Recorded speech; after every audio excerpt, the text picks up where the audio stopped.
카리스마 넘쳐 너의 움직임 우리 잘 맞는 것 같아 Girl, kinda same like we got chemistry, same energy I can see us make history 빙빙 돌아가듯이 You are goddess like Venus, I be orbiting Promise, I ain't tryna play games with ya, girl Honest, you are not a side character Every day after day, I tryna go out my way Cause I wanna secure you Oh, I wanna see you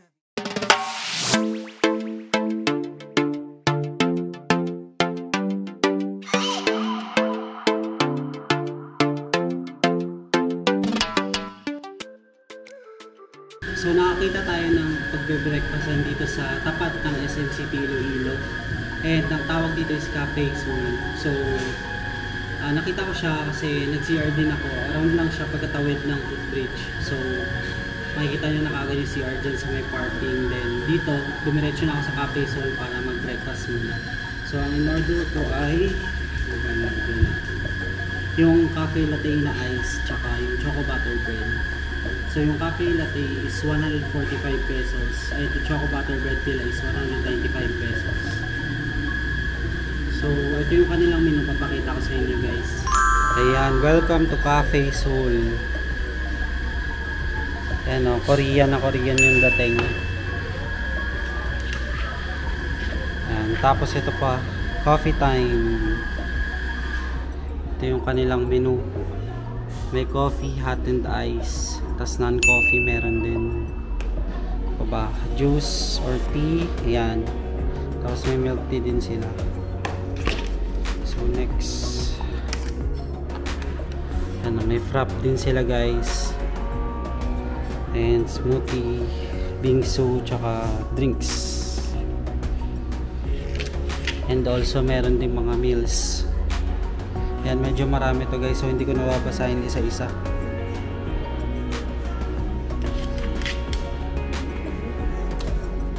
Yan, may mga breads din sila. Pizza, tsaka Korean hotdog. Ito ba? Mga ano na to combo savers. So yung combo savers nila, yan.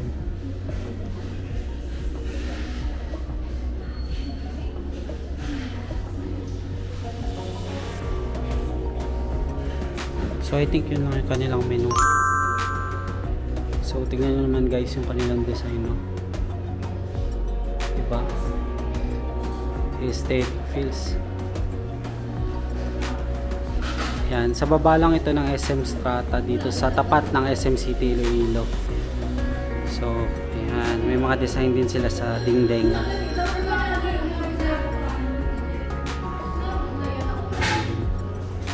Pakita ko lang yung entrance.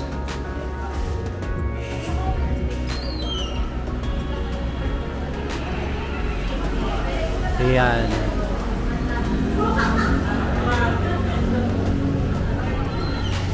Tapos pagkapasok nyo ito,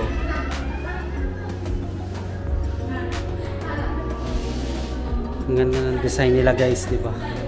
So ang next agenda natin after natin kumain dito sa Cafe Soul is try natin mapuntahan yung Garin Farm. So magko-commute lang tayo kasi mas mura yung pamasahe compared mag-taxi ka. Kasi sa tapat ng SM maraming taxi na nag-aabang. So hindi ko pa sure kung anong jeep yung sasakyan. So i-research ko pa sa Google. Pero tuloy pa rin natin yun kahit medyo basa yung, diba, yung streets or yung paligid dito sa Iloilo City. Guys, tignan nyo oh.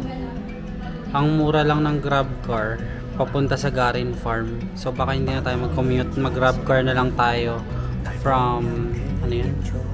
SM City Iloilo to Garin Farm booking office. Ayan o, tingnan nyo, mura o. Kasyang-kasya pa yun sa Grab Pay. So dumating na yung order natin guys, itong cafe latte and itong dambuhalang choco butter breads nila guys. Good for 2 pala siya. Grabe, super laki. Hindi ko ito mauubos guys. Tulungan nyo naman ako dito. Grabe oh. Kung ano yung nasa picture, yun talaga yung ano eh, binigay sa'yo.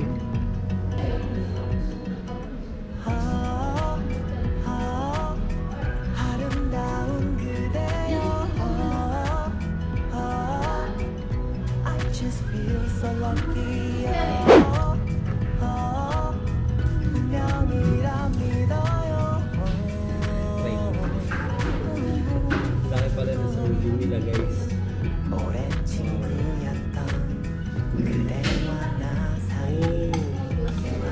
Yung bread nila guys is ano talaga, parang yung butter bread talaga na alam niyo yun, parang medyo matigas na bread.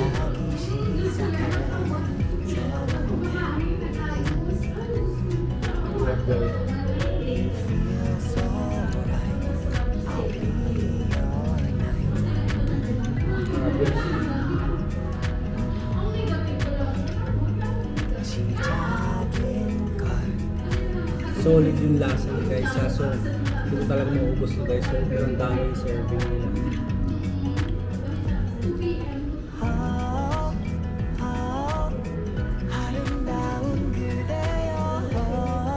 Baka manghingi na ng parang tulong guys dito.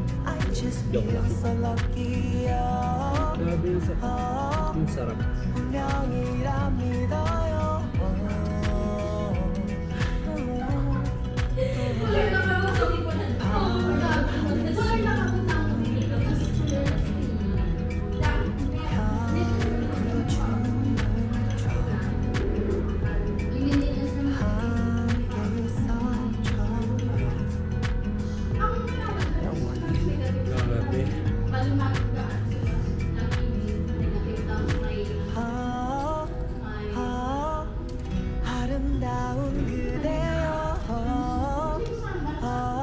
Ang sarap ng chocolate, nakapalibot sa kanya, tsaka yung icing. Solid talaga yung lasa.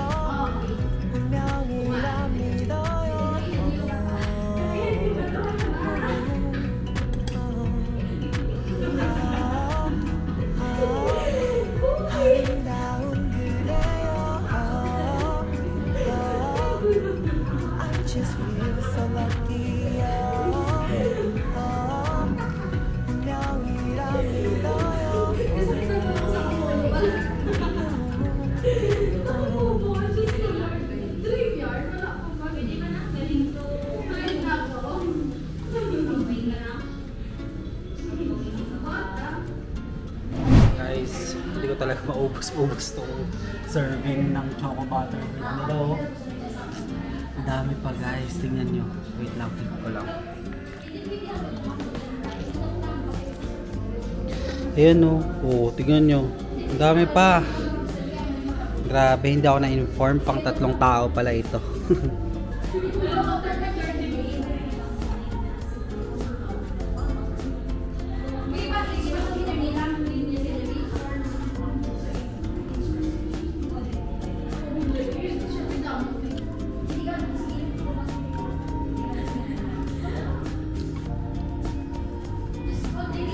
So, doon na tayo kumain guys dito sa Cafe Soul for breakfast. And guys, quick food review lang.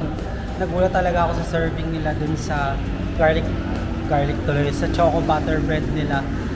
Parang pang 3 serving or pang 3 tao yung pinakain nila sa akin kanina. Grabe, nagulat ako. And also guys, yung coffee is pina-take out ko na lang. Hindi ko rin maubos, sobrang laki ng serving na, pang 2 tao rin ata yung coffee nila eh. Pero guys, ayun nga, at a cheap price lang. So, medyo mura lang yung eats dito sa Cafe Soul. So, hindi ko in-expect na malaki yung serving nila kasi, yun nga, syempre cafe ito. So, ngayon, ang agenda natin is mag-book tayo ng Grab papunta sa Garin Farm para i-explore yung Garin Farm, syempre. So, sana ay hindi pa ganun kainit doon. And I'm very excited na ma-tour tong Iloilo City. Wow, sabi. Namamangha ako dito sa Iloilo guys. Sobrang linis ng paligid. Para ka nasa ibang lugar eh. Wala ka. Di ba sa Manila, kalat-kalat yung mga basura. Dito, solid guys. Sobrang linis ng mga paligid nila dito. So I think yun lang guys ang part 1 natin dito sa Iloilo City. And I'm very excited na sa part 2. So guys, abangan nyo ang ating part 2 ng travel series dito sa Iloilo City.